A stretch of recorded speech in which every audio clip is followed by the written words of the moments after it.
I'm Alex Hirsch, creator of Gravity Falls. I'm Jason Ritter. I'm the voice of Dipper. I'm Kristen Schaal, and I voiced Mabel. And I'm Alex Hirsch. I'm the voice of Grunkle Stan. And and many others. And Seuss and random Towns member number 3. Bill. Old Man McGucket. Old Right? Man McGucket. So Bill. this is our very first aired episode of Gravity Falls. This was actually the 7th episode we produced.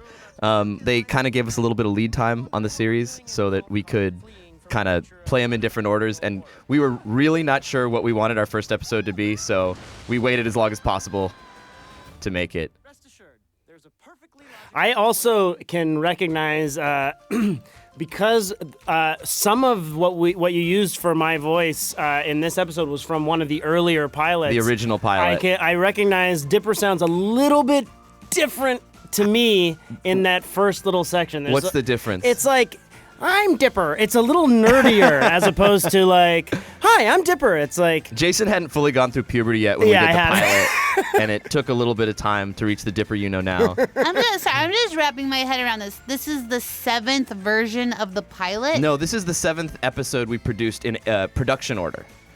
So you made this without us? Well, there was a short pilot version. Yeah, that we did. Yeah, that it we was the did. original pilot, and then the show got greenlit, and then we started making the episodes. But this was the 7th in the order of production that we created, just in the writing and all that stuff. Okay. Because so pilots, like for our listeners, if you ever want to create a TV show, writing a pilot is literally the hardest thing to do in the world because basically it's like a first date for a television show. You've got a very short, but you've only got 21 minutes for your date. And in that time, you're not just trying to get your date to love you, you're trying to get them to love an entire cast of characters and a world and a tone.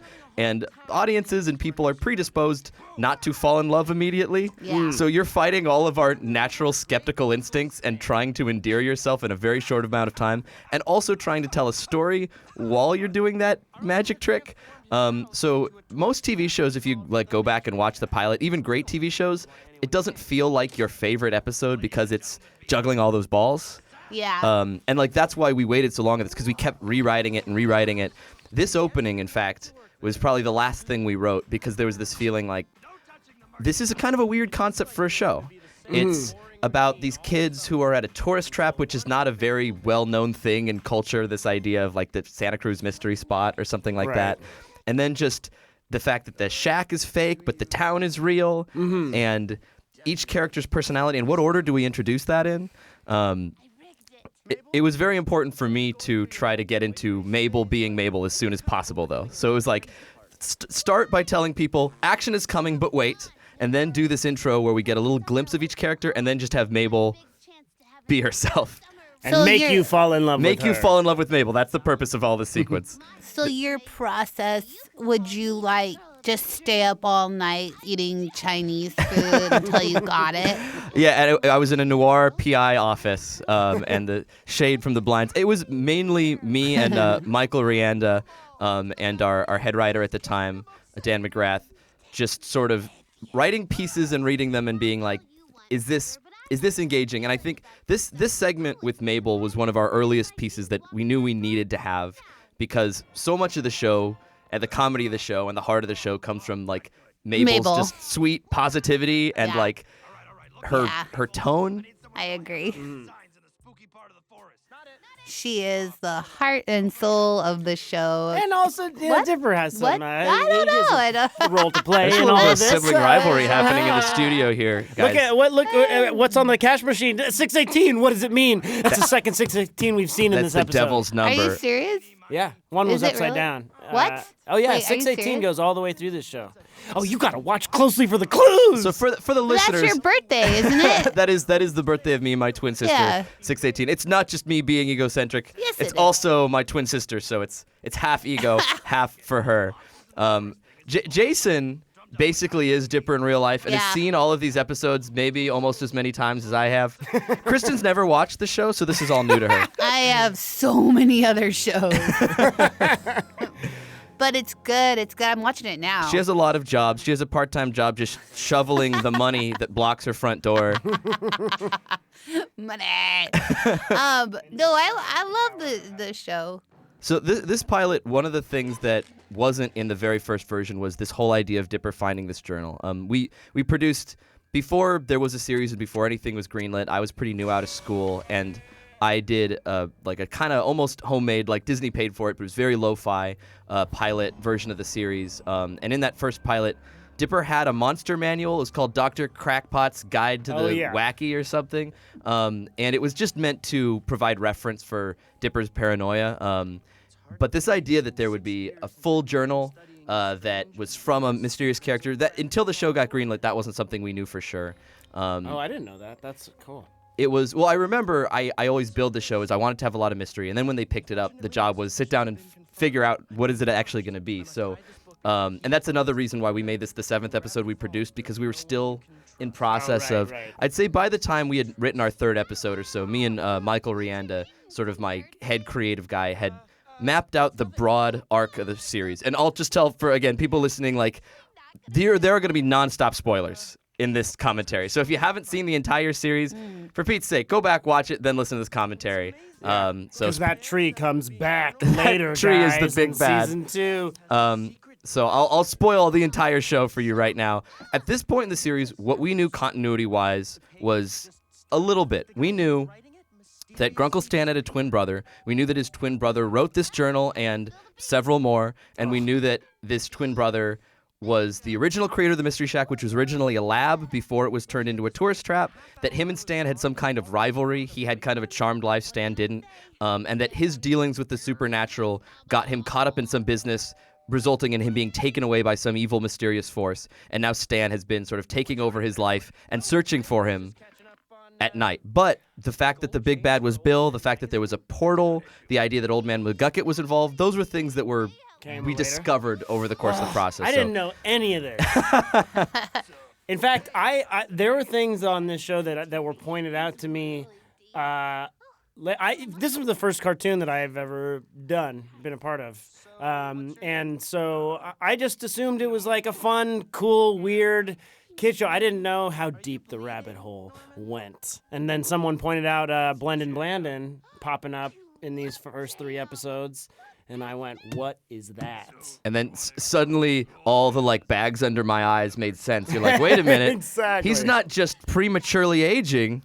And then I would come in to record my voice, and I felt like I had a front row seat to the crew. I was like, Alex, so what's the deal with this? You know, I was trying to ask for all the people watching the show, but I never got any answers. I always appreciated that, like, you were a fan of the show on the show. Well, because Dipper would love Gravity Falls. Yes, he would. Yeah. Who's voicing this guy? Oh, that was me doing my best impression of high schoolers as I remembered them when I was a middle schooler. Oh. Just lots of grunting. So this is the first of many. This is the first of many Mabel crushes. I will admit to being like definitely inspired by Flight of the Conchords, the character of Mel, the way that she was in love in the wrong way. Yeah. Was something that reminded me of my sister, and it's like specifically that's the role that made me think, oh my God, I've got to get Kristen to play my twin sister. And at this moment, like, your career was in the process of taking off. I feel like we grabbed you just before you came huge, because like I feel like if it had been a week later, you would never have done this show. Oh no, I'm still waiting to be huge. Yeah, I remember my agent was like, "This is so you have to do that." Joe, our agent, she said she was a big fan of it. Do you two share an agent? Yeah. I didn't know that. And then she said that Jason was nice. Oh, that's so nice. I was like, I don't know how that was selling it to me, because I never got to see you. I know. Well, there was one episode where we got to do it together with Thurup. I was in LA for some reason. Yeah. And I remember I was saying That's you right. showed me a music video you made with your band. Oh, What a dork! I had to sit there and watch it. I just wanted you to see it. I was sharing, guys. You're so It's sweet. bonding, you know? That was a really sweet moment. I remember that first time we all like met together in the same room, and it was like Kristen was busting everyone's chops like she does. Like Jason was being just like sweet and delightful. Yes. And I recently saw a photo of that day, and No way.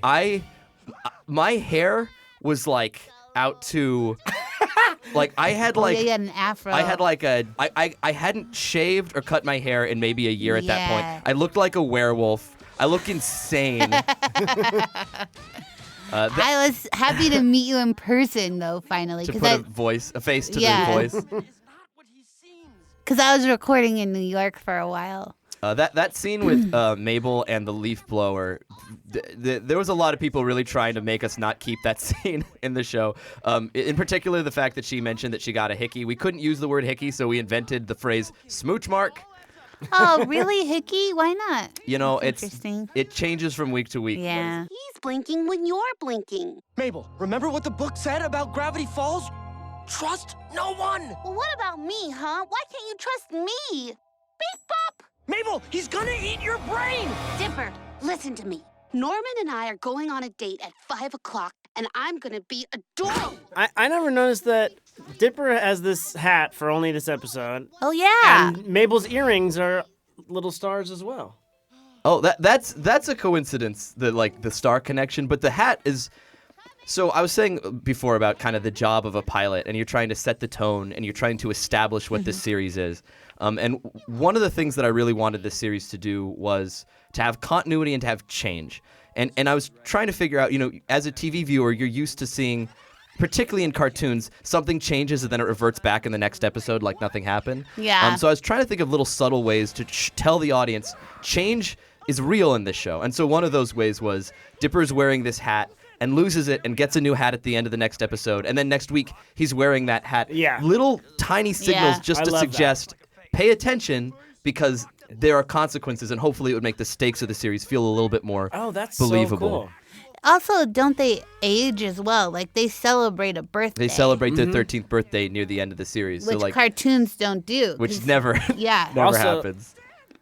Mabel picks up a grappling hook at the end of this episode, and that comes back as well, guys. Sure does. Sure does. You've Sure already does. seen the show as per our instructions at the beginning of this commentary. Yeah. So I mean, almost everything in this episode exists for like a sort of structural purpose for the story, but then there are things like the hat, like the grappling hook, that have no plot functionality. They're 100% there just to suggest something about the tone. Like that scene at the end with the grappling hook and the hat. One good way to establish characters and the differences in their personality particularly when you're writing a pilot, is show how different characters respond to the same situation. So Grunkle Stan saying, you can pick anything you want, and Dipper choosing something kind of practical, and Mabel being this like cute girly girl with pink outfits, you think maybe she'll pick a doll or something, she picks up a grappling hook. It's only there to tell you Mabel's gonna defy your expectations and be weird. Yeah. But it doesn't do anything for the story. It's just we're still trying to sell the tone from the beginning to the end. So when you think about these things, Alex, like how long did you think about this? From like when you sold the show, like how long did this develop in your head for? The episode or the series? This both. Like Sure. Well, the series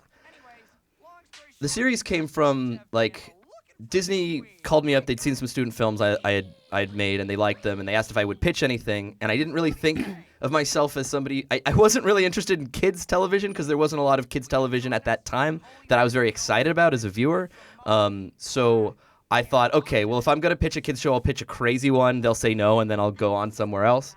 And I pitched this just being like remembering my summers with my sister, and then just adding Grunkle Stan was sort of the thing I thought would get them to not pick up the show. It was like, let me add this pantsless Shriner who's like a felon Yeah. and is really rough around the edges. And they liked it, which I wasn't expecting, and they asked for a pilot. And I came up with a shorter version of this story, which is what you remember, the original pilot. And I was just filling it with stuff that was really bizarre, like this scene with the guy being a bunch of gnomes and just goofing around, just really trying to set the tone up front. Like, if I'm gonna make a kids show, it's got to be really weird. Are you sure you want to buy this? yeah. And every minute of that, I was kind of daring them to say no and cut me loose, and they unexpectedly kept saying yes. The pilot itself, I mean, we probably spend like a month in the writer's room for each episode. This one, we were working on for a few months longer because we kept putting it off because we kept wanting to change things to make them fit with where the series was headed. Yeah. And at what point did you decide to do stuff like put blend and bland in and all these little codes. like secret codes and all Sure. that kind of stuff? I mean, from the jump, I wanted to make this as rewarding to viewers as humanly possible and fit as much weird code stuff in as I could. And because we had all that lead time where the first 7 episodes in production could be aired in any order, like, we had done episode, I think, 5 or 6, The Time Traveler's Pig, before this needed to be wrapped. So we had time to stick blending in those episodes. Oh, that's so cool. Which is, like, now with streaming, like, lots of shows can do that, but it was pretty much unheard of at the time, and we were like, let's try to make the most of this lead time that we have in a way that really wasn't common in TV. And I remember, for those who noticed, they really appreciated it. Jon Stewart, who I was always a fan of, Kristen was kind enough to let me get backstage on The Daily Show and meet him, and that was something he mentioned. He was like, blend in the background. That's so really cool. And it was like, I remember really kind of fighting for getting that level of detail, and there'd be sometimes pushback, people saying no one will ever notice. Oh my gosh. You go on the like Gravity Falls Wikipedia and there's stuff that you scroll and scroll and scroll. You scroll and scroll and scroll and you find all sorts of cool little secrets. It's been really rewarding seeing fans of all ages like discover all the dumb things that we hid inside this show. Is there anything that people haven't discovered that you put in? That Great you've noticed? question. I wish I had like a cool answer, but like the truth is like almost everything. They got Journal number 3, the book that lame we wrote. answer. Journal number 3, the book that we wrote. There's some codes and references that I have never seen discovered. But the series itself, like the fans picked it apart so thoroughly that they started finding things we didn't even put in there. Like a second ago where you were like, oh, Mabel's earrings with the star and Dipper's star. Like fans will see that and they'll come up with this whole amazing big theory right. that makes me and my writers sound like geniuses. And I'd like to be like, oh yeah, we thought of that. But some of this stuff, once you start putting down breadcrumbs, fans will find stuff that you never They'll even find imagined. pretzels, right? Uh-oh. So this voice that I do for Jeff the Gnome, it's basically identical to the Bill Cipher voice. I thought that people would have a problem with that. No one ever minded.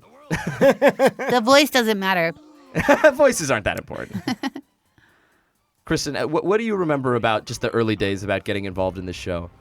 Well, I've already shared that story where I was over, you were in my headphones in New York doing the pilot.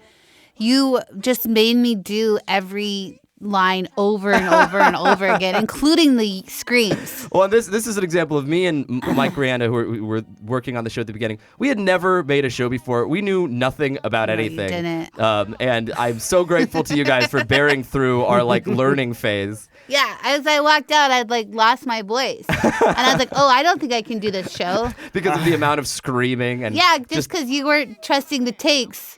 So then that's why I asked to get Virginia in the studio. Remember? You were right. I said, "You need a director. We need somebody who knows how to make a TV show." So we got this Hanna-Barbarian veteran to sit by you, help us figure this out. And she was fun. She is fun. She's still alive.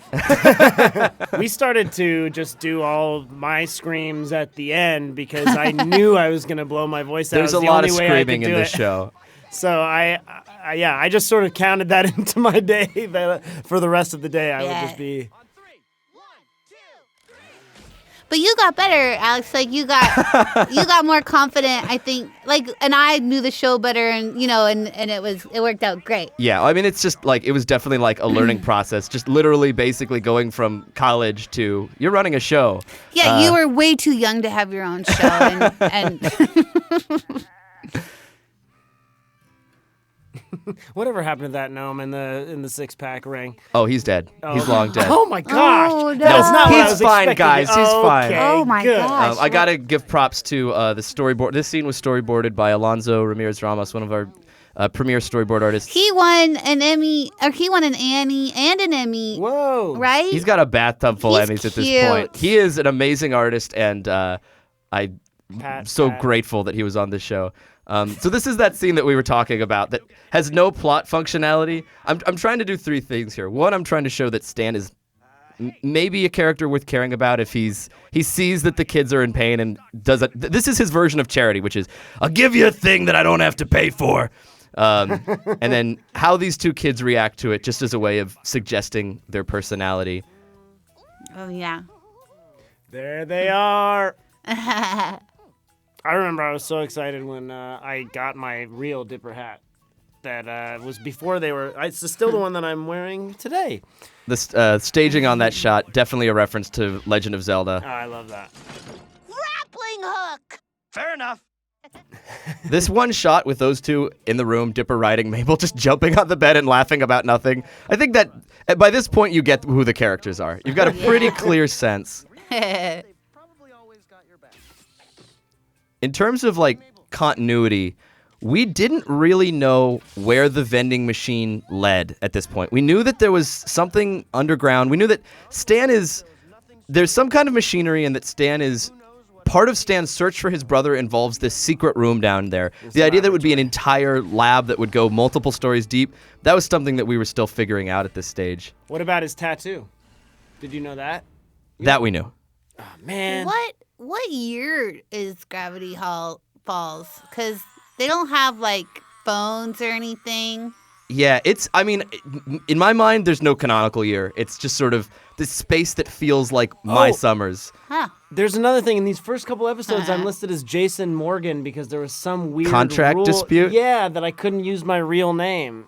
Or, I mean, that's my middle name. That's my mom's maiden name, but isn't that weird? Now you know.